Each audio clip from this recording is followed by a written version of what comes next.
You're coming from Europe, and it's a big journey, by the way, 6 months by boat, all the way around Europe, all the way around Africa, stop off in South Africa, all the way across the ocean. You finally arrived here in Melbourne, 6 months on a boat. You've arrived at St Kilda Pier, the fanciest pier you've ever seen. You hop off the boat, you ride horse and cart down through the centre of Melbourne, you hop across Prince's Bridge. On the left-hand side is the smell of the old fish market.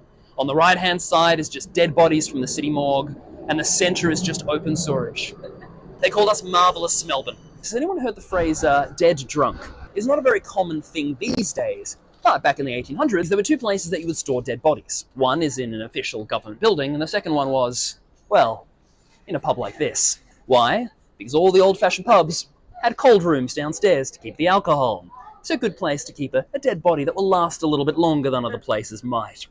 Now, there are a lot of different stories of dead bodies being kept in pubs. There was a story of a bushranger who'd been shot right in the forehead, laid flat out on a billiard table for a couple of weeks before the tenants started complaining about the smell coming from the room. A story about a boy that drowned in the Yarra River. They fished him out, put him in the chook house at the back of a place called Flinders Inn. But in the 1850s, as I mentioned, we had the gold rush. Our population basically grew from 77,000 to 250,000 in 7 years.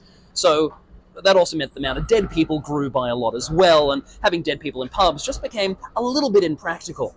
So they decided we needed a city morgue. Morgue being a French word, there was one in France, Paris at the time, and we thought we should have a city morgue here in Melbourne as well. Now, government bureaucracy, it took all the way until the 1870s before we finally got our city morgue here in Melbourne, and we located it in the perfect place. Right by the river where Federation Square is today. No, it was incredibly convenient. No one knew how to swim back then. You just fish out the dead bodies from the river, chuck them straight in the morgue.